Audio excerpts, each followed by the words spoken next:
Welcome to Late Night Thoughts. Your humble, eccentric host, the incorrigible Mr. Zappo.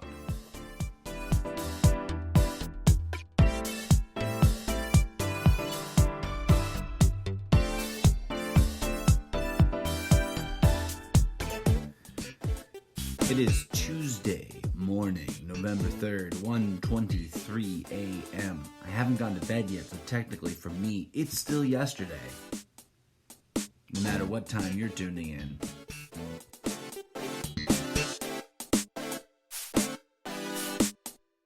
And by yesterday, I mean Election Eve 2020.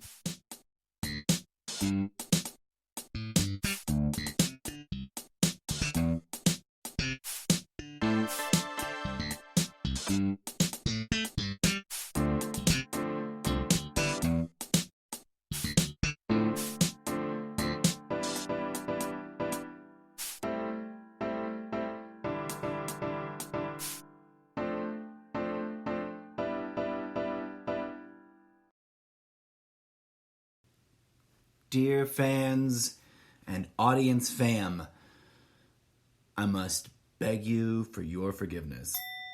I'm a terrible host and a lousy hustler of my own hustle. I teased out an idea and wanted to do a Halloween pandemic, like mindfulness special, kind of a what the fuck is up with Halloween as a way to share some of my wacky thoughts about our society and our culture and our use of our own history and our own roots and our own mythos and mythology and fears and spiritual thinking and what we do to it. But I didn't get around to it. And I didn't get around to it for all the same reasons that we fail to do things in our lives. I could blame myself. I can blame others. I can blame circumstance. I can blame the pandemic. I can blame depression. I don't think I have depression, but I could blame depression. I could blame all kinds of demons. But I kind of stared the podcast making machine in the face and had the delightful excuse of, having other things to attend to and think about that I can, use in my mind. And didn't fire up the podcast maker and spew my mind out about Halloween. But if you're interested in the, bullet points, it's a weird holiday. I've always had a sort of weird, strange love-hate relationship with it because, quite frankly, everything I ever engaged in, doing to celebrate it, if I were to be quite frank and blunt and honest with me, this is borderline to, over the line toxic. What do? We party, we drink, we eat too much candy. But I digress. This isn't the Halloween special. I still maybe sort of intend to do it because I wanted to get into, the roots of why we have said holiday in the first place. And into a broader discussion of hey, almost if I was doing a Seinfeld in the future impression, what's up with all these holidays? I don't know. Seinfeld, seminal cultural reference of, asking the questions that aren't being asked in its own absurdist way. But I digress. Don't sue me, Seinfeld. But what the fuck is up with this holiday? What the fuck is up with holidays in general? What we've done to them, how we approach them, how do we... Not to, stomp on people's toes, but as we might look about at the rest of our world and our society and how it functions, even in the midst of thinking of it in the best of terms, it's all sort of mildly toxic, if not outright suicidally toxic and bad. And not bad in the blunt sort of absolutist, it's all evil and it must be destroyed kind of way. But, I don't know, maybe deserves the opportunity to evolve and change and become a better version of itself kind of way, if we can call that bad. But I digress. What did I do for Halloween instead? I indulged in spending quality time with myself and my mind, and also, like using all the reasonable protocols necessary. Some certain people, like one of my siblings, spending quality mental time together, discussing deep personal things in a real life kind of way. And also, and I will admit to this, is sort of like a weird thing. And I don't know how I feel about it right now, but I'll tell you because, I don't know. As some would claim, it's all interrelated. But I finally got around to, and I understand the sort of like position I am in life to be able to even say this. So don't and there's problems there, isn't there? Indeed. But I finally got around to binge watching all of The Good Place.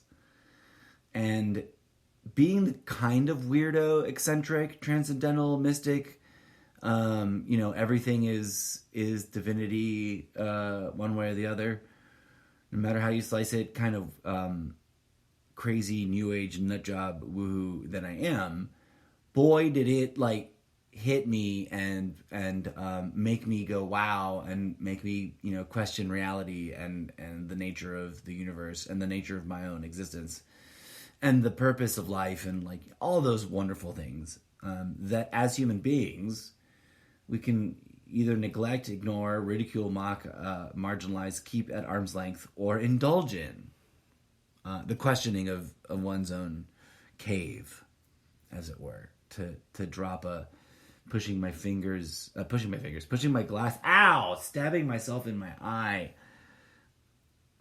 literally. Okay. I was trying to push my nerd glasses up, and then it got the better of me. That really just happened, live on the air. It's 1:30 in the morning, folks. Tuesday morning, Election Day 2020, and I, as a toaster oven that is not participating in the voting activity itself, which y'all may judge and criticize if you want, but free speech entitles me. If free speech is a thing, then I'm entitled to my opinion. Here we are, and I'm thrilled. Electoral politics is my reality TV show addiction. Some people do fantasy sports. Some people are addicted to porn. Some people are addicted to way worse things. And we could argue and debate and get caught in the rabbit hole of ego judgment about all of them and any of them, or any collection of which ones are worse and which ones are better. But I'm addicted to, in a fun, exciting way, because I think that there's some voodoo there. There's some spiritual significance, if I may dare say that, to electoral politics and the sort of craziness, the toxic craziness that it is. For I am, as many know, sort of a vocal non-participant, sort of conscientious. What was it during the war back in Vietnam? A conscientious something dissenter. Yeah, it was conscientious dissenter, I think. Memory, what a mindfuck. It messes with you, and it drops out right when you least want it to. I'm a conscientious objector. I do not consent. I also am not allowed to participate, so fuck off to myself, right?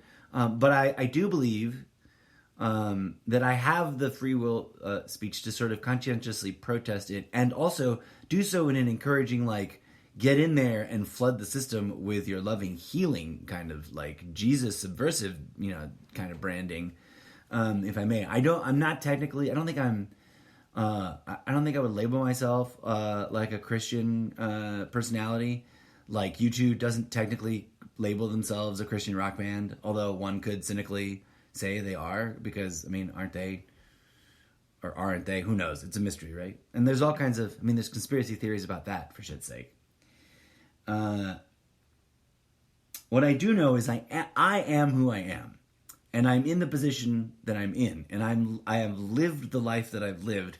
And I've had the unique position of being able to observe and gently participate sort of in the fringes in the cultural experience that is, or formerly was known as, the United States of America.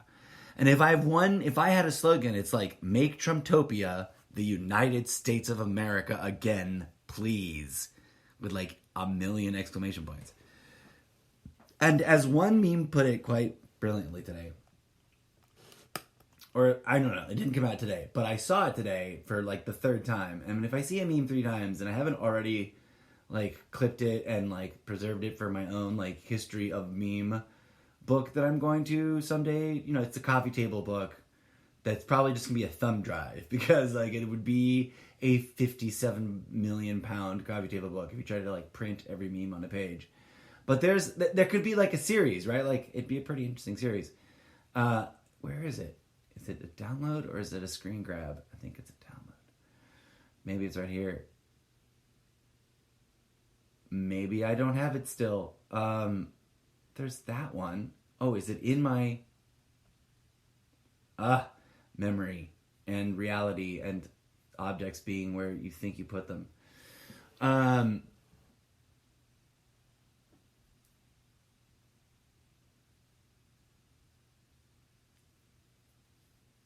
From the social media webs, it has been expressed, and I'm quoting this anonymously, but it's not that I mean any disrespect to the author. I just haven't done my due diligence. I don't know who they are, and I don't know whose account I'm borrowing this from. And isn't that the way of Facebook? You really are just like ships passing in the night, not really knowing what the fuck you're sharing, even if you pretend to like do your due diligence. How many people sort of claim that but never really leave Facebook? Except to like click on the link that they're sharing to like read it, or watch the YouTube video. That is something. Where did that come from? Who made it? Who knows? Where did my podcast come from? Who am I? Why am I making this? But I quote anonymously, and maybe I'll come back later. Wait, I'm just stuck on this thing. Anyways, never mind. We'll deal with that in the future. Because I, you know how there's those memes where like they say a thing and then it's like, I really felt that. Like, I really felt this, but I, like, in my own way. Like, I would have used different words if I had written this. And I almost did, but I didn't, right? I can't claim to have written anything like this. But I will probably draft my own version for my, my world of fiction under the Zeppo brand, right? In which Mr. Zeppo is a robot traveling from the future or something, warning people about stuff, as it were. Quote, and I'm not a voter, right? So this is not me. This is someone else. I'm voting for Biden because I'd rather fight to dismantle the two-party system under a capitalist oligarchy than a militarized fascist regime.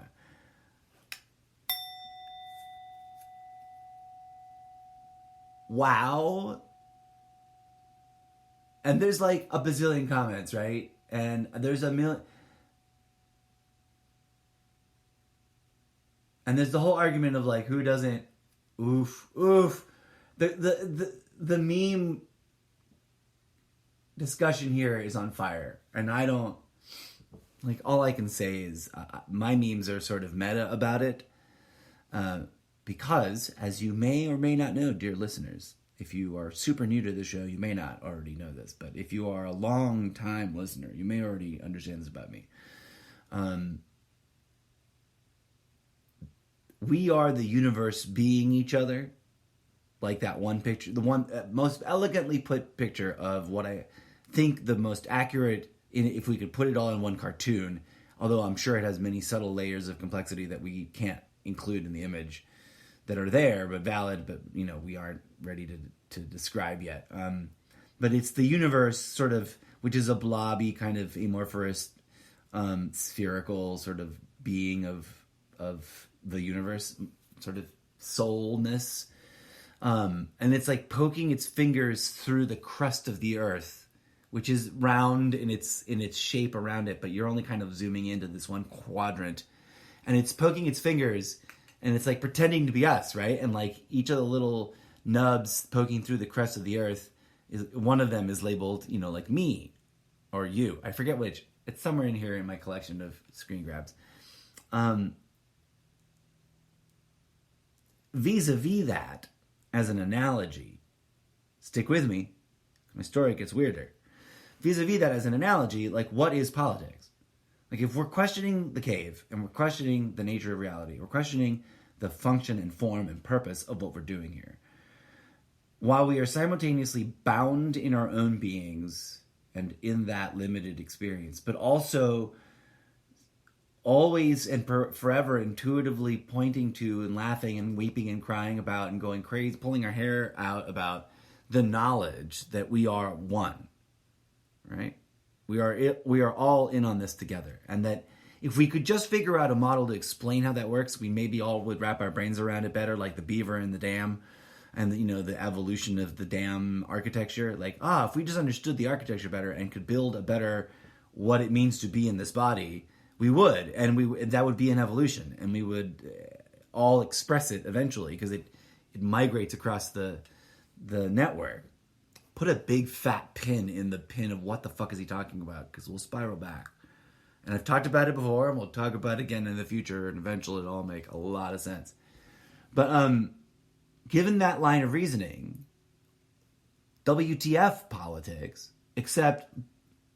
but what is one of the primary teachings of all the wise teachers? We are all mirrors for each other. We are all the divine being the divine being for the purposes of playing out these dramas that we live through, that we call our lives, whatever the details, whatever the nuances. So politics must have some purpose there, or it's a big waste of time. And then again, a waste of time is something that exists in this universe and is being used for a specific reason, and I have a thesis about that, right? And that's the tug of war. Someone else, I think the same account, all of this was shared at me by one of my siblings, but it comes from the same account. Again, anonymously, because I don't know any of these people, and I haven't done my due diligence. I don't know who they are, and I don't want to be accused of trolling them, but I think what they express is probably, but in the previous thing, I have my own interpretation of that, and I would replace a few words like, instead of fight to blah, blah, blah, blah, it's like infiltrate and heal, like, let's all remind ourselves of the enlightenment, the transformation, the healing, the Christos becoming that we all are capable of, because wasn't that the message? But I digress. Like, I'm not the first person to say, like, our leaders become symbols of our society, right? And yeah, as someone who cannot vote, but has ideas and collaborative concepts that I'd love to discuss as part of the public discourse for the purposes of achieving the greatest good possible for all of humanity, which incorporate these like wild, crazy, insane, post-New Age, phenomenologically based, ideas about the cosmology and the nature and the form and function of reality.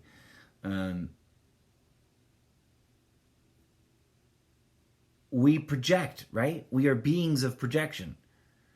And if politics is anything, it's a way to like throw up onto the literal and metaphorical screens of our own awareness and viewing and consumption as fractal recursions of God indulging in the act of projecting a reality and simultaneously consuming it, being the semi-autonomous living movie cameras and puppet actors for the divine dance of life on this womb, then I would rather that the next 4 years be about a discussion about the soul of America for reals, and have that whole slew of ideological constructs be called to attention into the world and like asked seriously and discussed seriously under some slightly, if there is a problem with the lesser of two evils paradigm, then isn't some like inversion of the lesser of two evils? Can we just start voting for the greater of the two goods? If all things are simultaneously a coin with two sides, one of which is evil and the other is good. And all human beings are this duality. Each of us are a yin and yang. We are all our own god and goddess. We are all our own, the light and the dark having the infinite war inside of us. And we don't need to literally shoot each other in the face with guns and ammo, profiteering, and the enslavery of an endless meat grinder of death, which gets us nothing but more endless meat grinder of death. We can actually transform and heal. But first, we gotta shake off all this darkness that has been invoked vis-a-vis the great orange one. I was gonna quote this other thing, and these are not my words, right?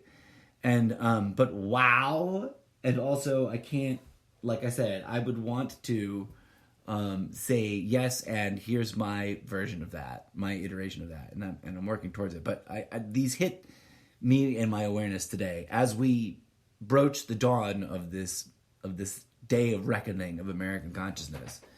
And a question I've been pondering for a really long time, like an episode I haven't done yet, is will Trumptopia have its great American catharsis? Put a pin in that. We need to come back to that as a discussion topic. But from this account, and this account, which the reason one of the things I like this on anonymity for now is that I think I know who this account is, but I don't know. And if they are who they are, I don't want them to sue me. But it is social media, so you can find it. They captioned the following quote: "Unfair portrayal. Explain why or why not."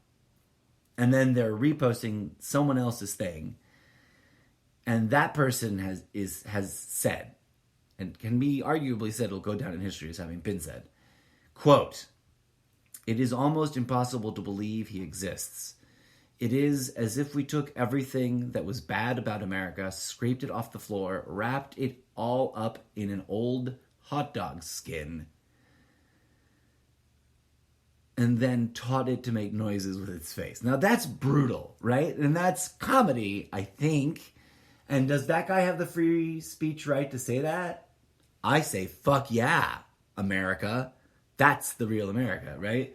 Like, if you somehow love America and are wrapped up in a flag, but believe that somehow it is sacrosanct and impossible to poke fun of and make, mock and ridicule the president, then, you're living in the wrong America, because that's tyranny America. That's Trumptopia, right? That's what Trumptopia is the tyranny version of America if it indulges itself in all its worst possible impulses, as embodied by some American that is some living stereotype of America indulging in all its worst impulses. And I might be crazy.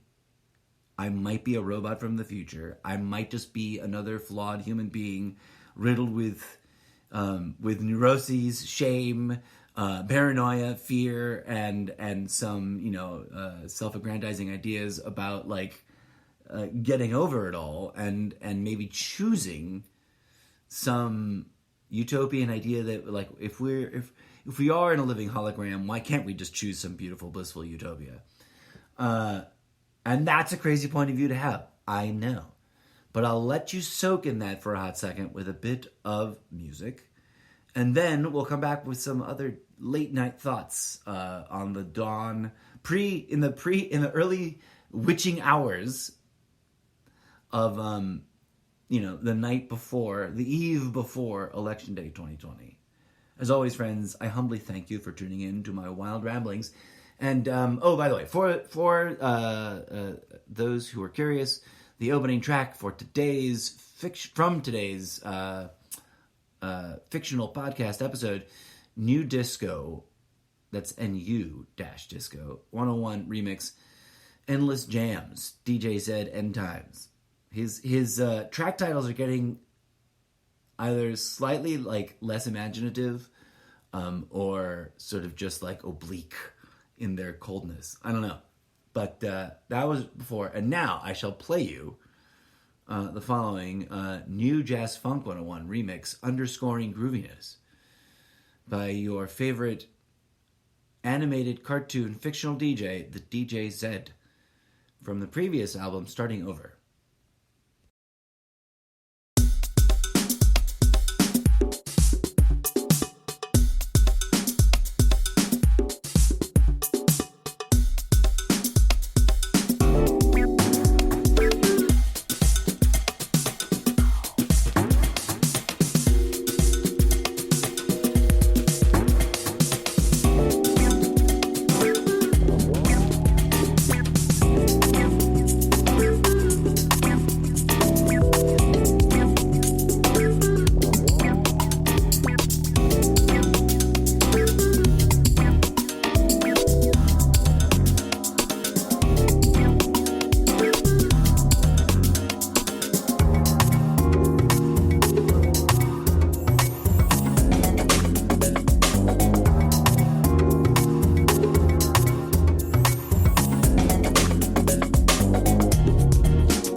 Hello and welcome back.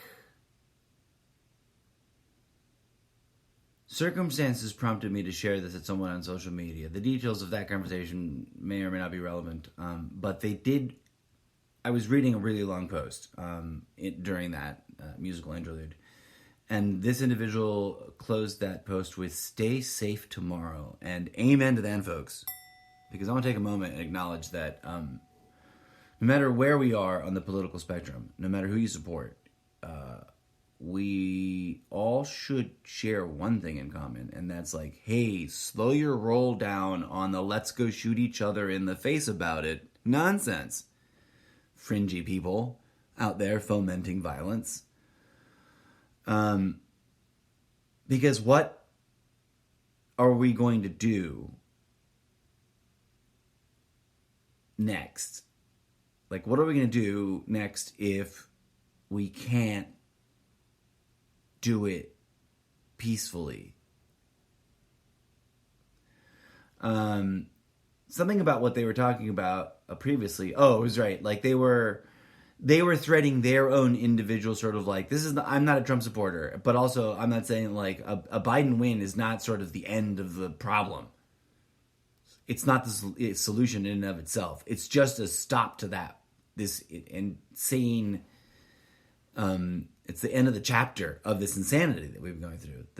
That I have, I think, quite early on been calling out as its own sort of psychosis that is Trumptopia, which is an attempt for America as a collective, because culture is a kind of collective psychosis, and I don't mean that in a pejorative way.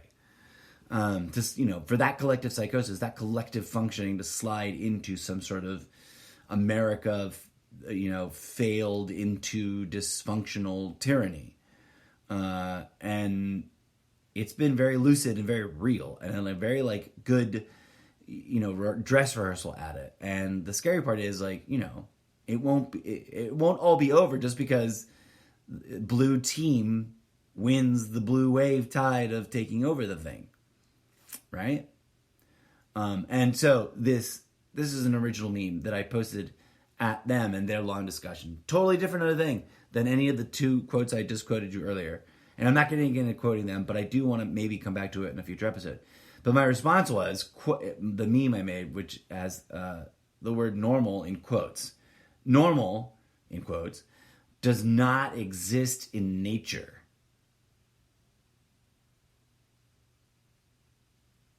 Stop wanting to get back to it. Because, quite frankly, I do not believe that that is what comes next. What comes next is another wave of coping with... This reminds me of a conversation I had earlier in the month with someone who I believe was, generally speaking, a Trump supporter, or at least a Trump leaning towards Trump, out of sort of been, coaxed into it by the duopoly conditioning. And their post, to anonymously quote them, and, with all due respect, was, where do you, and I'm paraphrasing here severely, where do you see us collectively in February or next January after the transition, was essentially what they were asking. And they didn't have any responses yet, I don't believe. Or if they did, it was something vague and attempt at being silly. And I don't remember what it was, what the other person may have. There was very few little commentary. And that's not a judgment either. I'm just stating facts here. And my response was, and I hope I don't sound like too smug here, but I do believe that we can all sort of vote yes on this and move forward. That we will be like in The Hangover, like some, Americana Trumptopian version of some collective hangover, be recovering from the impacts and discomfort and pain and disease and dysfunction of Trumptopianism, of Trumpism, of this spell we've been under. With this cartoon character of a man that's catapulted himself into a cult of personality in the highest seat of power in our own sort of mythological world of how the fuck do we cope with reality narrative, reality TV thing that we call politics, and that, as I previously pointed out on many different occasions, is part of a pendulum swinging, and that we're going to be swinging back the other direction, and every problem we've ever encountered around us is still there somewhere, scattered about. And yes, there's a lot of them. And there's flaws and scars and deep trauma and unfairness and hideousness and things that must be held accountable and things that must be forgiven. And ultimately, what are we doing here if we're not actually figuring out how to evolve, become the better versions of ourselves that embody all the most pure of the aspirational things that we aspire to, whatever they may be? And how do we have that conversation so that we get to something that actually makes sense and isn't something riddled with programming that makes us want to kill each other and fight about it, or fight about it and kill each other?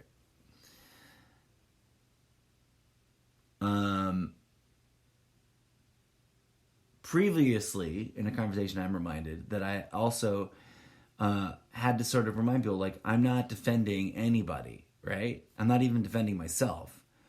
As we have pointed out to ourselves in many ways and in many different occasions, and as I hope to point out to ourselves in my own art, whatever future art may look like, with whatever collaborators I may be collaborating with, part of the transcendence is realizing, knowing, phenomenologically, not just agreeing to and nodding and smiling intellectually, which is step one, or maybe like a baby step 0.01, but actually experiencing and confirming and helping others to experience that the here and now is truly all we have, and therefore it is heaven and hell. It is nirvana and samsara. It is the yin and the yang. It is up and down. It is my reward and my punishment. And that's, I don't know, if I were a voter and I was an issue voter, that would be my issue. And if there were a party that had to align itself to that, and then we would like organize all decisions and policies and and we can do a platform around that, that would be my party. And that would be like, I would be a one party, one issue voter all down the long line of that. That if we can get to that transcendent place and like reveal that revelation to ourselves and open those pineal glands, not just talk about it and debate about whether or not it's even possible, and or morbidly discuss all the reasons why we can't do it because imaginary things we've been doing to ourselves in this imaginary realm of the dance of Leela, right? Of the matrix of illusion, of the living womb of giving birth to ourselves into perfection, right? In theoretically. And as some wise person pointed out, perfection can be 104 perfect. So there is more perfect than perfect, whatever the fuck that means. But I digress. Where are we going? The way I'm reminded of something else that I've shared before, but I will share it again because I think it is relevant here in this moment. The way in which we choose to respond to these recent and all historical world events will impact future generations and will dictate our own lives, right?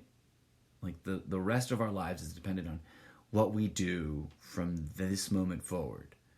Given our complete and total understanding of ourselves, the best and total complete understanding of ourselves that we can achieve.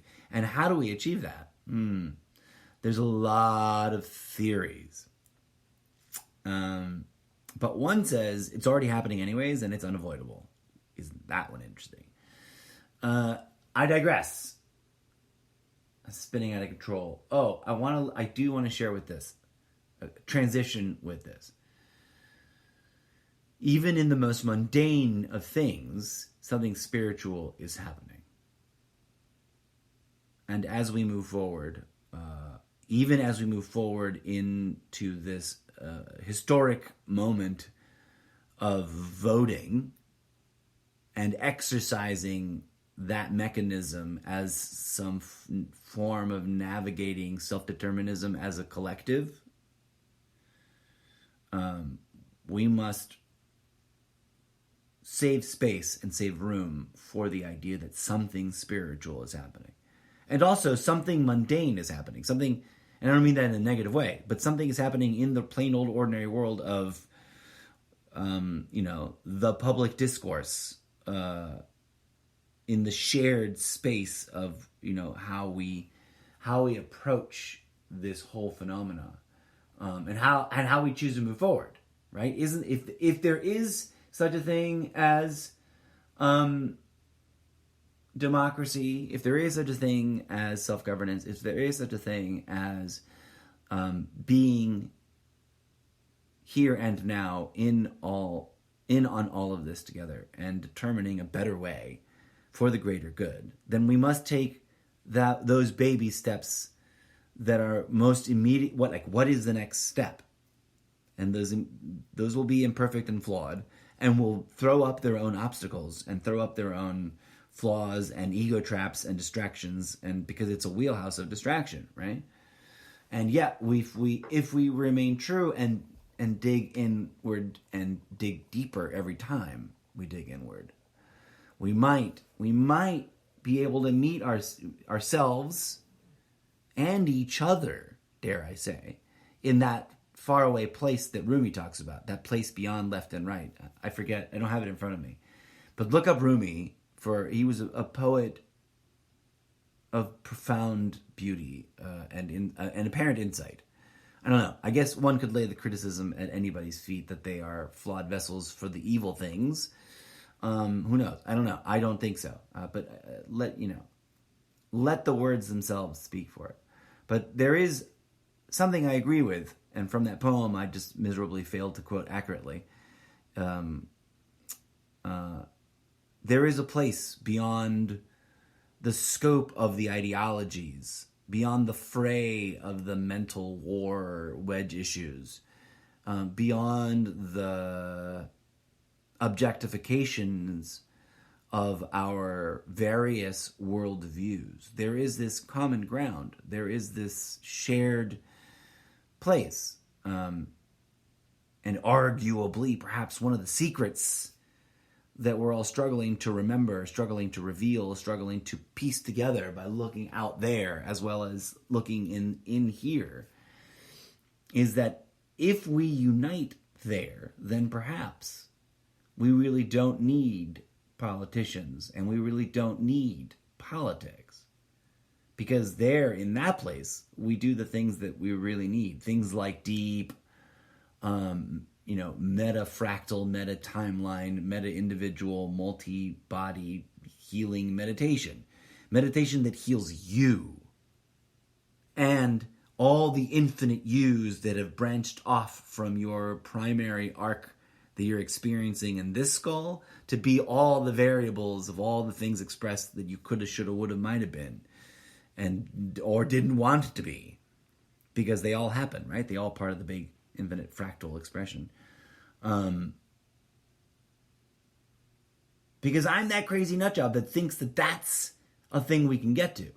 That we can get to rationally and confirm phenomenologically. Is that too much to ask? And that we can heal our politics by incorporating that into our society. That we can heal ourselves as individuals by incorporating that into our society. And I'm not coming at you from like a look at me, worship me, I'm healed and I'm an enlightened one. I'm not. I'm flawed. I haven't given up my vices. I struggle with them. I'm not a vegetarian and I don't do yoga as much as there's plenty of people way further along on the treadmill of upward, healthy things that are also ego traps and distractions. For as one wise person puts it, like it doesn't matter what form of spiritual practice you take. If that spiritual practice isn't getting you to abandon all things and, phenomenologically experience your own divinity, then you're just jerking yourself off with it. And it isn't, you're not there yet. Like we're still here in these meat sacks arguing on social media. We aren't woke yet, folks. But all evidence indicates that wokefulness is imminent. And that's the silver lining, right? And that we can manifest something, like all the evidence indicates that we can manifest something of that here and now and not wait for it in some afterlife. Or I'm cookie crazy. I don't know. My theory, I think, to some people sounds as crazy as like the craziest Trump theory about what Trump is doing. And that's the razor's edge of the madness that we live in, I do believe. But I'll tell you what. I'll leave you with this fun fact before we get into any official, election day commentary about what the world lives through historically. As of the last time I checked, according to those sources, which may or may not be, totally evil, corrupt liars working for Satan himself, but may very well just be human beings trying to do their best to report the world amidst this horrific, like, toxic web of, like, pragmatic, mundane, middle place, like, ego trappiness. It was a long introduction to the following thing, which arguably is fact. If I'm wrong about this, folks, please forgive me. But at 11 p.m., this is just fun. I saw the following two numbers get reported during the evening. At 11 p.m. Pacific Standard Time, technically speaking, yesterday, which was what, November 2nd, 96,966,692 ballots were cast. And that was hilarious to me, and there was a lot of, like, okay, numerologists may or may not give a shit about that number, but I certainly had, because there was a lot of 9s and 6s in it, I certainly had my moment of, like, wouldn't it have been funny if that had been, like, 96,666,666, just to, like, fuck with people? It wasn't. But it was close. And at some point, it technically was, because that number crops up. and it doesn't mean any of the things that we think it means? Or does it mean completely, entirely different things? Or does it mean absolutely nothing beyond its own meaning of numerical value? Fascinating. I don't know. Who knows? But that number was reported, and I don't mean to cast any aspersions or make any weird, I'm not making any weird associations to that number. I'm asking the absurdly weird, silly questions. That number was reported by the entity known as Target Smart, which I don't believe has anything to do with the shopping store franchise, and NBC News. And the next time I saw the number at 1:11 a.m. Pacific Standard Time, it had crept up to 99,521,972 ballots cast by American voters. And, well, that's awesome and worthy of celebration in and of itself, because truly, as everyone will flaunt, either for better or worse, that's bordering on record-breaking numbers, if not actually already record-breaking numbers. And as many people beyond prior to myself, I'm not the first to report this, but I'm sure plenty of others have and will. By the official beginning of Election Day, it is very, very, very likely that 100 million people plus will have cast their, early vote. And wow, is that a first? Quite possibly. I looked it up. You can type this into your favorite search engine thingamadoodle and get a question that may read how many people can vote in the U.S. I'm always fascinated by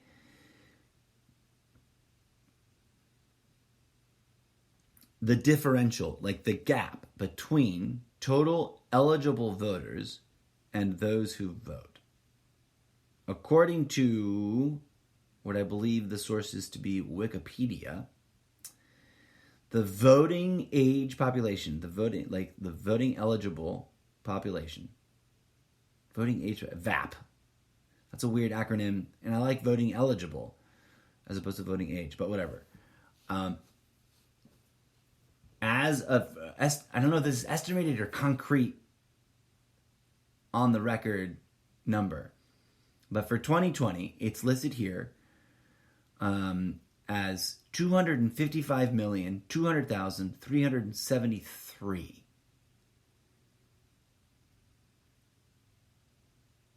So, and this has been a theme in my life for a very long time. At one point in my life, the percentage of, and I would love to see several more years. Is there oh no, that's a picture. I can't click on that link. That's an image. That's a screen grab. I'll have to go back to this and dig a little deeper. But as of 2008, the voting eligible population is listed here as 229,945,000. And 57% of them, apparently, turned out to vote. That's 2008, not 2018. 2012 was 235,428,000. And 54.9% of them turned out to vote. In 2016, 250,056 eligible voters. 55.5% of them turned out to vote. I don't know what the final number will be, but we are starting Election Day at an estimated minimum starting number of 100 million plus. And that's well over, that's well over reaching a brand new, plurality percentage record. Will it break 65%? That'll be a really beautiful thing to see, in my humble opinion, civically speaking. Will it break 75%? Who knows, right?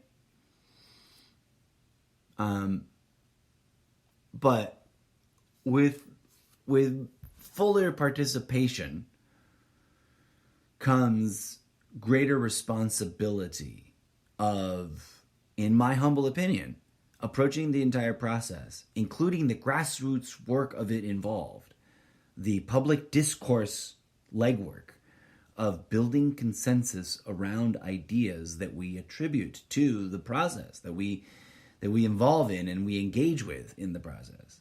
All of them, like, down to the Platonic questioning of the cave, like, what is the meaning of reality? What is the purpose of our politics? For I believe that we might have been living the nightmare of politics being used as a toxic substitute, like meat grinder, treadmill of distraction away from spiritually healed civic organization, to give it a label. Just as organized religion is a distraction from authentic spiritual healing practice.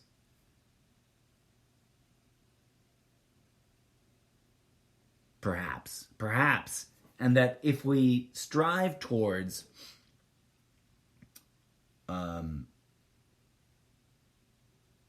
uplifting, a unifying around no longer clinging to divisive, obvious, corrupt, toxic choices and tendencies and impulses of our worst natures, then we can build momentum towards a pendulum swing of a political discourse in America and in the world that incorporates spiritual growth, that incorporates real healing, that incorporates real transformational work that lifts up everyone. Because that's the thing that we sort of pay lip service to, but haven't really gotten down into a real serious discussion. And if Joe Biden's going to be bold enough to frame his campaign as a fight for the soul of America, well, then I've got some opinions about that I will gladly share with him, most especially should he win and successfully, peacefully transition into office. Because then, because now we're talking. That's my language. Spirit. And the real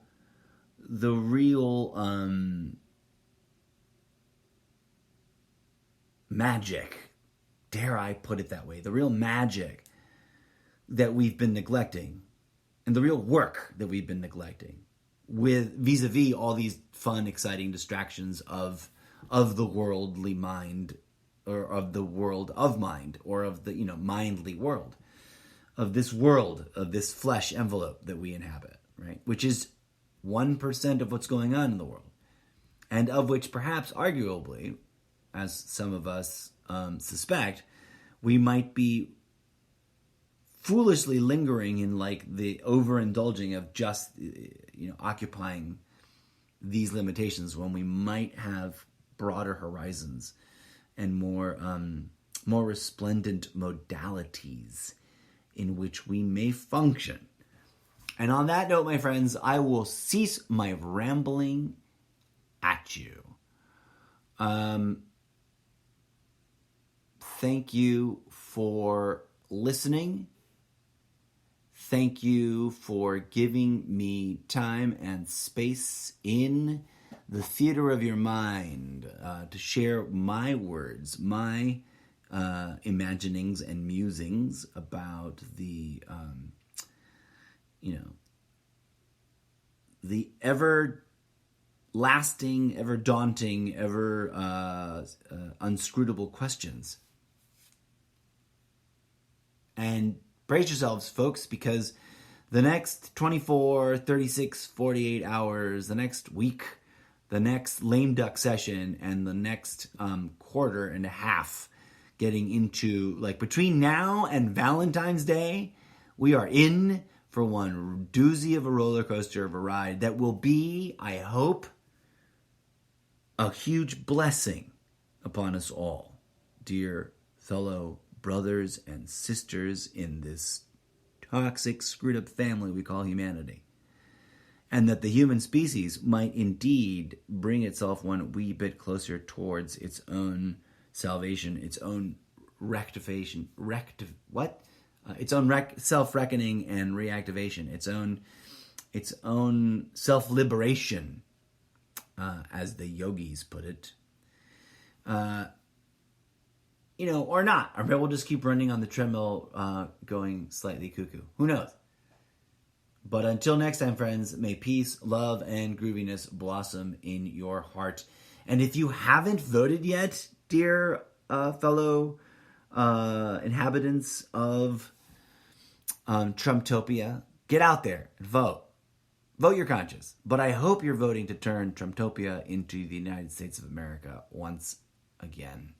And if you're not, I hope you're ready to gracefully accept the loss of the notion that Trumptopia is a worthy nightmare to continue indulging in. For I, tragically, cannot concede nor consent in supporting that. And I think that we'll have the catharsis and the healing and the realization to move on from all of it and really, truly transform. For are we not precisely all magicians here in this realm of mundane magic, specifically, for the purposes of achieving that? That's enough of my late night thoughts. Thanks again, folks.